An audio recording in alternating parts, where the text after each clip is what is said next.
Hello again, everyone. I'm Dr. Judy Ann Kellaway, the Associate Dean for Admissions and Outreach here at the Long School of Medicine in San Antonio. And we've been talking about professionalism, and it's a topic that needs more attention, I think. And so this is professionalism part two. Go look at the other one first. I think it should maybe go in order, see what you think. But anyway, just in case you would like to hear about some things that we see in the admissions process, I did collate for you some examples. And we see some beautiful examples of wonderful professionalism. And so I'd like to start on the positive note and talk about those things. So here we go. Using nice manners and using nice manners of speech. A lot of people don't like yes, ma'am, no, sir, but a lot of us really enjoy hearing that sort of respectful phrase here and there. Making eye contact. Great photos on your application, nicely groomed, nice tie, nice suit. If you've got this, you know, I think you've heard this in the application tips videos. If you've got this nice smile on, maybe with a tie or a nice, you look nicely groomed and nicely dressed, people will comment. People comment all the time at committee, look at that nice photo. Um, anyway, so that's a good one.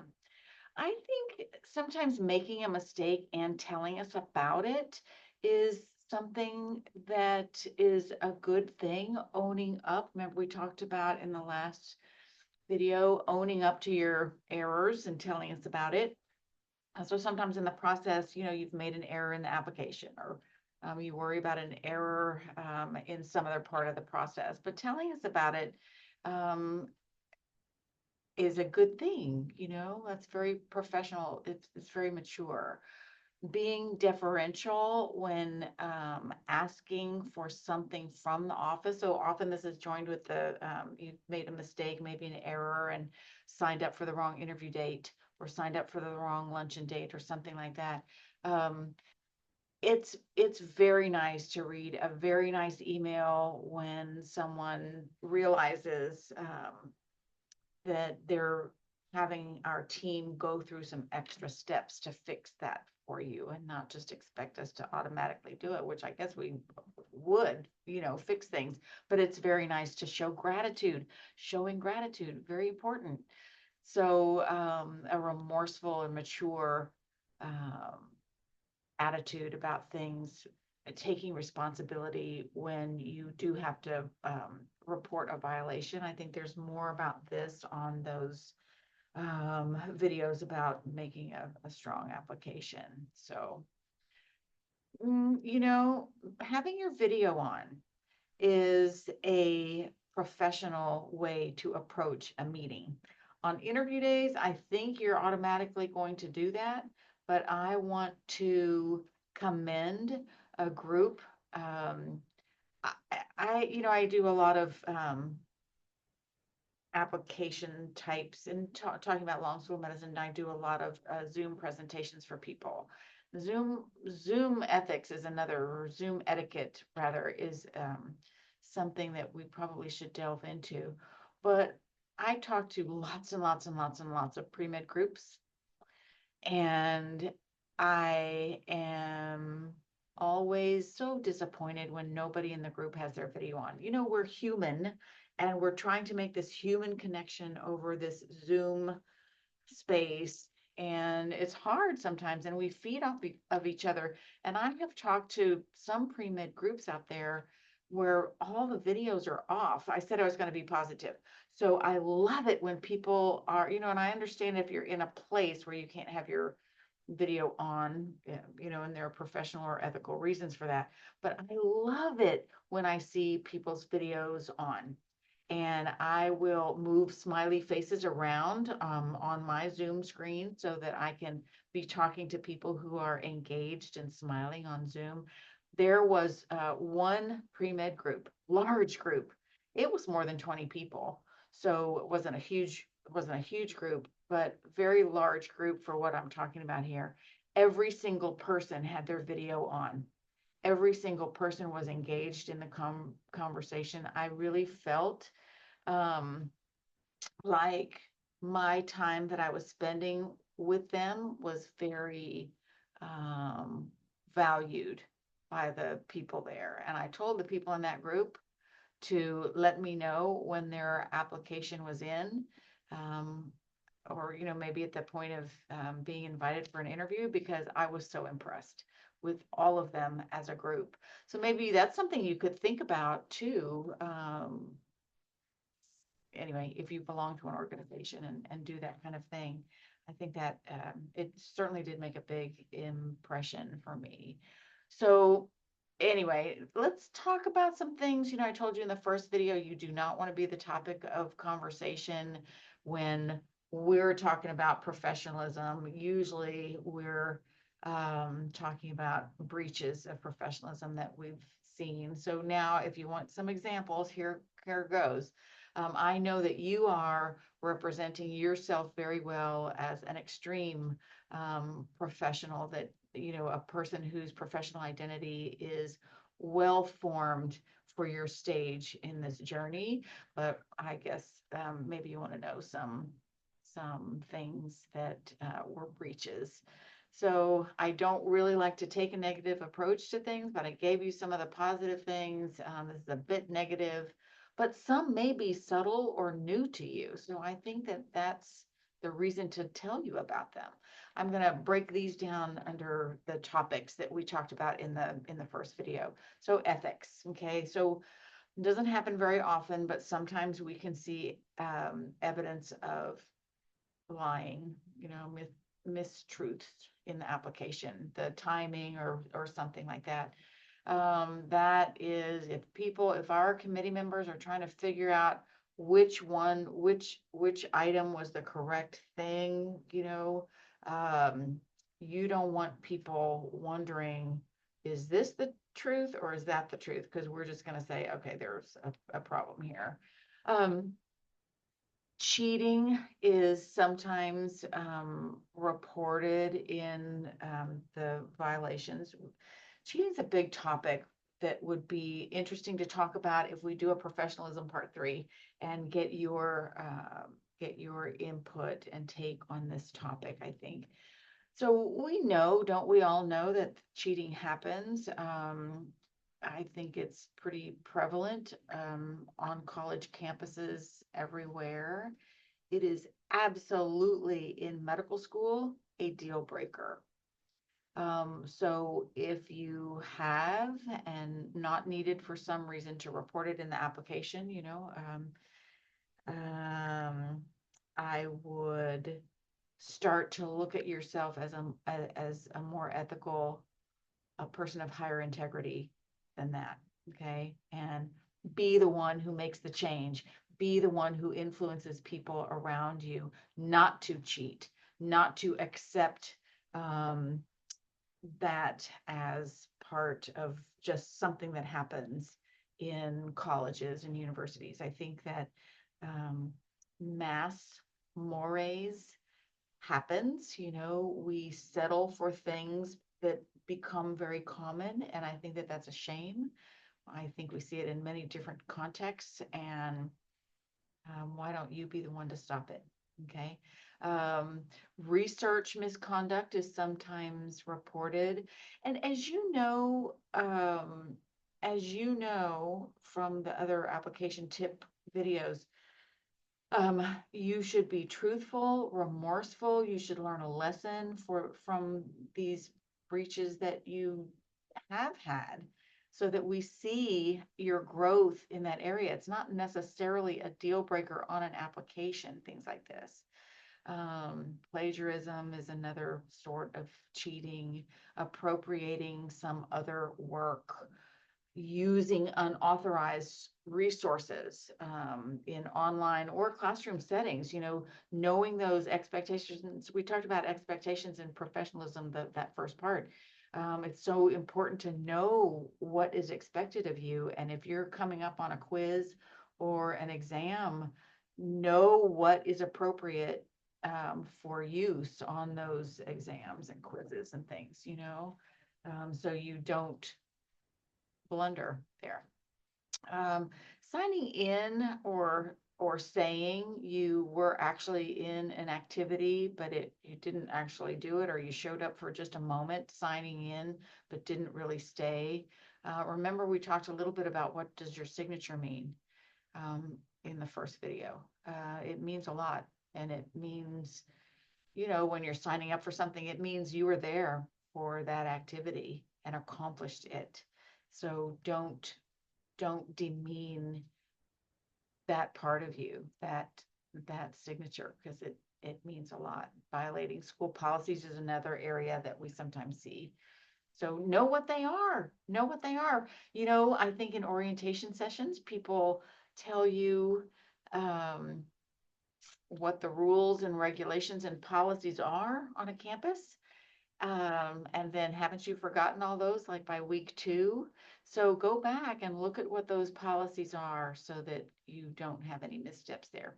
Let's change now to written communications. Emails. So let's talk about email. Oh my goodness. So thousands of emails we've seen over our years in the admissions process. Hey is not a proper greeting. Hey is a casual greeting in an email or text for your friends. If you are writing an admissions officer, you're saying thank you, or for some other reason you have some faculty member or medical student's email, hey is not a proper greeting. So know that happens not infrequently. Emails, the other thing that really bothers me are emails that have no name in the greeting. Our name, my name, the team's name is all over our website. And if you don't want to specify names, you can say hello admissions team, or good morning admissions. And I think that, like, you're not anonymous to us. You have a name on that email. Presumably we're answering some questions or helping you with something. So we will use your name in response. I think you should use our name when you write the email. Not answering emails. Don't ghost us. So we've invited you for an invitation. Can you imagine that people do not respond to that? Check junk. Once you're in the cycle, check junk and spam folders all the time, just in case there's been some action that is not getting into your regular email. We send a lot of them, and depending on your settings and things, we get sent to junk and spam. So check that. I think that showing respect is important, and part of that is going to be you using a proper title when addressing a person in an authority position. Okay. I think most of our A team goes by their first names, and I don't think they mind it. It can really bother some people if you've got a title. If you're addressing an admissions officer in a school, you should find their title and call them Mr. or Mrs. or Doctor. I think this is true. I think this is true for all of your patients in the future. Until somebody invites you to use their first name, it can be, I think on the surface, it looks disrespectful to me.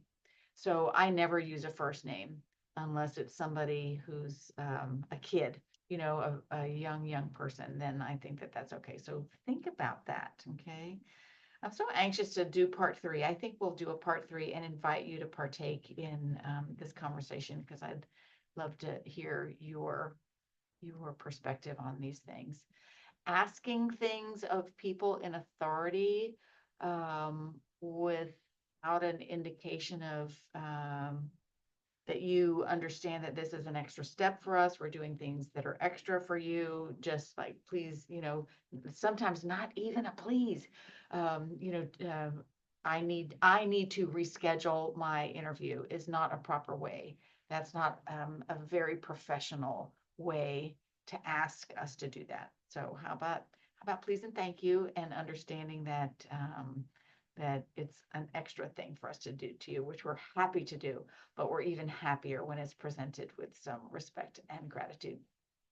Oh my goodness, this one bothers me. It bothers the team when our teams have to pull together reports and things. Every single thing that you put in your application, if you didn't know this already, every single character that you type is meaningful. So when you are writing your first name or your last name or your address and you ignore case and you put everything in lowercase, that looks lazy to us. It looks sloppy. If you put everything in uppercase, it looks like you didn't realize the cap lock was on. Maybe you are trying to get attention, but don't do that. Don't go grabbing for attention by using all uppercase. It's extremely annoying. And in reports and things, we have to go back. It comes across from TMDSES into all of our application software platforms, and then we have to correct it.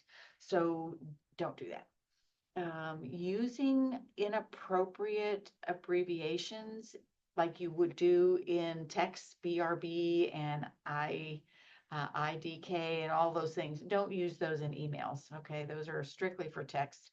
And a lot of us have text functions with our application platforms. If we're sending you a text, if you get a text from me or from Long School of Medicine, that is a professional text, and you should treat it as such. Okay. Let's talk about oral community. That was good. Like lots going on there with written communications. Let's do oral communications. Meeting someone new and or meeting someone that you know, even in let's use the admissions context. So you're coming to a campus event and I say, hello, I'm Dr. K or Dr. Kellaway. People say hi, and they only use their first name. Hi, I'm Laura.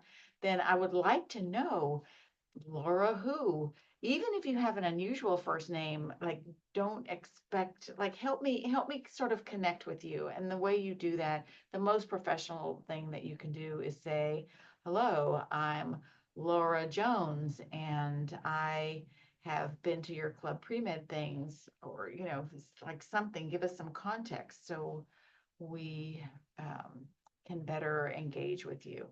It's kind of ignoring, if you're in a small group, sometimes we see people ignoring members of a team. That's not good communication.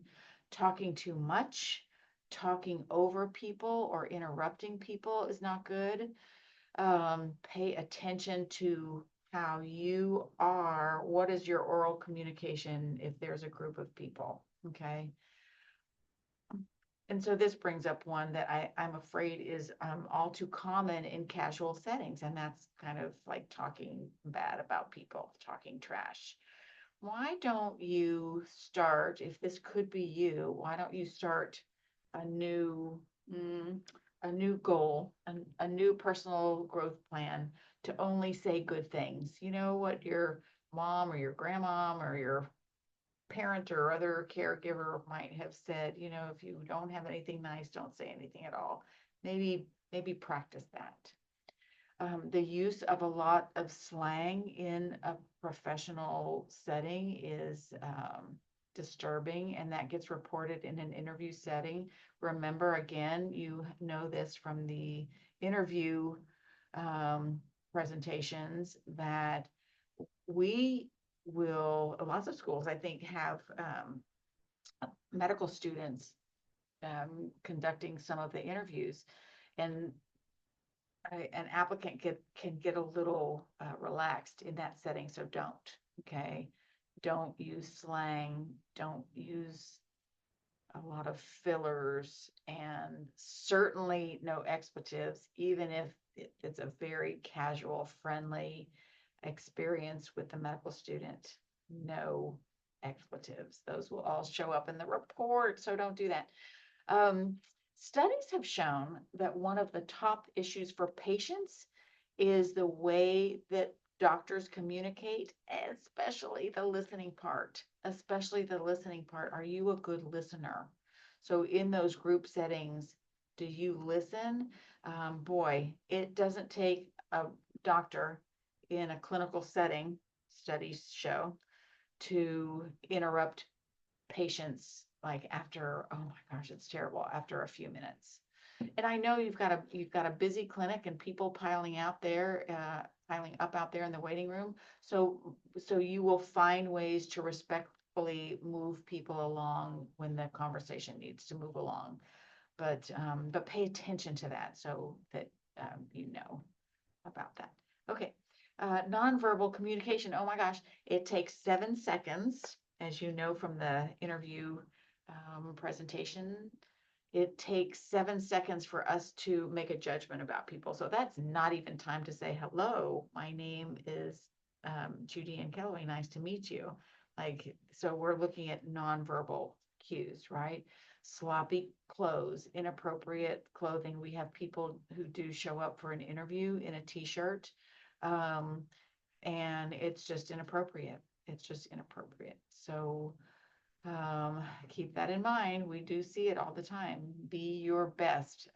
Poor grooming, being also having an attitude that shows a lack of confidence, a lack of assuredness, is not good. That's one side of the spectrum. The other side, of course, is acting too cocky about things, frowning. Sometimes our faces are just naturally frowny. Remember from other presentations I've given you, like your sticky notes.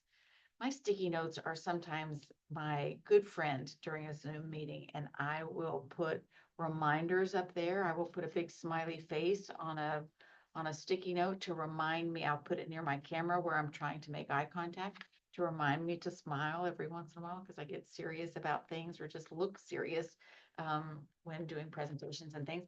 Sometimes I also use a sticky note to, if there is someone in the Zoom room who is not seeming to pay attention, not engaged, doing other things. There's a dog on their lap or cat on their desk. I'll cover them up because I want to talk to somebody who's engaged with me in the Zoom meeting. Studies show, here's more support from our patients. Patients really care how doctors are dressed. And sloppiness, or what could be interpreted as sloppiness, makes people think that you're not paying attention to detail. And if you're not paying attention to your own grooming detail, your own details of your appearance, then maybe you're not going to pay attention to my medical details that I'm trying to tell you about. So it's very important, and we have data to show that patients care how we're dressed. So it's nice to kind of dress up for them. Sloppy scrubs are just not the best thing. Classroom etiquette. And I wanted to say too, have an opportunity to say about scrubs. Sometimes people look at the white coat or scrubs as a badge, something that you've achieved. You've achieved a a a scribing job or a shadowing opportunity, and scrubs are allowed. And so it's this achievement and this badge of who you are becoming. And that's just such a small part of it. The emblem of a white coat is much more serious than that. Anyway, you get that message, right? Like sloppy scrubs are not not the best. Classroom etiquette, let's talk about that. Not quieting the activity when the class is starting, and whoever is leading that educational activity is ready to start when we walk in. Usually, the teacher will go to the place in the classroom where they can be seen and, grab their pointers and clickers and things like that. So quiet yourself and be a good role model for people around you to quiet down and get prepared. Um, Prepare, know what's going to happen in that educational experience that day. Um, Arriving late, leaving early, not knowing sort of what the expectations are, um, not being engaged, doing other things in class, talking in class. Put your phone away. It's disturbing. I think, sometimes classes use, you're using your laptop. We don't know what's behind the screen there. I'm sure there's a lot of other things being done besides the class activity, and the phone should just be put away. There are places where you just put your phone away in a basket, or it's not allowed to come out of your backpack, that kind of thing. So I think that's a very professional behavior that if you aren't doing right now, you can do. Okay. Um, Seems like I had something else I wanted to tell you about that. Know what the expectations are in a classroom setting. General etiquette, there might be times when there are snacks or food or a lunch or dinner available. Do not, the most professional thing is do not take all the food. Take a portion, take a reasonable portion. Don't take 3 cookies unless invited to take more. Sometimes that's the case. Don't take all the food. Maybe learn some table manners. Okay. I thought of some other sort of general examples of this is a nice example. A young man misread an assigned time for an event and required event. He was very embarrassed about it and sorry. We straightened it all out. The email was very nice. We straightened it out for him. But then at the event, this young man came up to every member of our A team and said, "I'm so sorry. Thank you so much for fixing it for me. And I'm just embarrassed and it's not ever going to happen again." It was very nice. Another example, not so great, missed her time for the required event. She was awakened from sleep, obviously had forgotten about it, said she was on her way, and asked if pajamas were okay to wear. So, yeah, no, pajamas were not the dress code. So dress code, like that's not a topic we're talking about yet, but that's a very important thing to think about when you're going to something, find out what is appropriate or not. Just ask. You don't have to like figure it out. We'll tell you, the people holding the event will tell you. Responsibility and time management is so important. Overextending yourself, prioritizing incorrectly, letting your academics suffer because you have FOMO like me. You just have fear of missing out and want to do everything. So not meeting deadlines, not knowing what's happening in the week, not planning ahead. So I would say like this could be on your personal growth plan. You could tell us about how you improved your responsibility and time management by setting your alarm on Saturday or Sunday to look at the week ahead. Figure out like what your study time is going to be. Maybe this activity on your calendar does not take much preparation, but this one the next day takes a lot of preparation. Make sure you've done that and scheduled for those times. So watch that and grow that part of your professional self. Social media, oh boy. So we could go on and on about social. There are probably books out there, or big websites devoted to social media etiquette now. And it may be hard right now to figure out how you're going to be an individual, how you're going to comport yourself as a professional, but still have fun and social things that you want to do and a presence on social media. You'll figure it out. And you must figure out how to reconcile those two things. We, you know, we shouldn't really be two separate identities. We shouldn't be like two completely different personalities when it comes to our professional life and our personal life. So find ways that you're blending those things. They're just not that far apart, okay? But breaches, you probably know this.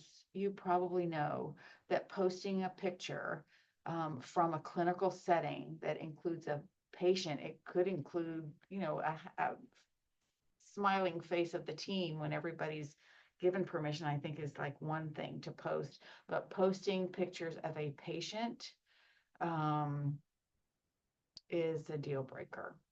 And that's a deal breaker for medical school. You will get kicked out. And it is a deal breaker for other programs. And if somebody's checking, somebody's looking on social media, and you've done this from, a scribing job or a shadowing experience, it's a deal breaker. So don't do it. Kind of like, I think something that's well known. Um, here's some things that are not so well known in terms of high levels of professionalism on social media. Speaking disrespectfully about patients um, is so wrong. It I see that not infrequently, and like patients haven't gone to medical school. They are expecting us to um, you know, mm, to treat them with respect and speak about them with respect. They don't know the answers. If people are complaining about, if people on social media, physicians or pre-meds are complaining about all the questions that are asked, or why wouldn't a person know this, just keep in mind that you're the 1%. You're the 1 to 3% who has a beautiful gift and in this calling and a wonderful education, and people don't know. We're there to answer their questions, even if you get that question from 100 different people 100 times a day. um, Complaining about it is wrong. So speaking about patients in a disrespectful way, and the other big thing I want to talk about is being intemperate in your views. So I think you know from other presentations that admissions people, we're looking for um, doctors to be who can take such great care of people from all walks of life and all of the spectrums, all of the ways a human being can be represented. It's very good to have passion. It's very good to be advocates and advocate for people, and have a certain passion for a certain perspective. Okay. But if that passion means that you are closing yourself off to people, we'll see that if you're intemperate in your views. And if we see very polarized view of things, I would worry that you can't take care of all people the way we want you to, right? Do you get that? So, okay, I think I've spoken enough about this. Look for part three. Look for an invitation to part three, which means we can all engage in this conversation. I think that that could be a very fun way to continue this discussion about professionalism. So thank you for listening. Um, Thank you for accepting it in the good spirit in which it is intended, for you to learn and grow. I will see you the next time. And as always, we wish you all the best on this journey. Okay. So take care. Bye bye. See you the next time.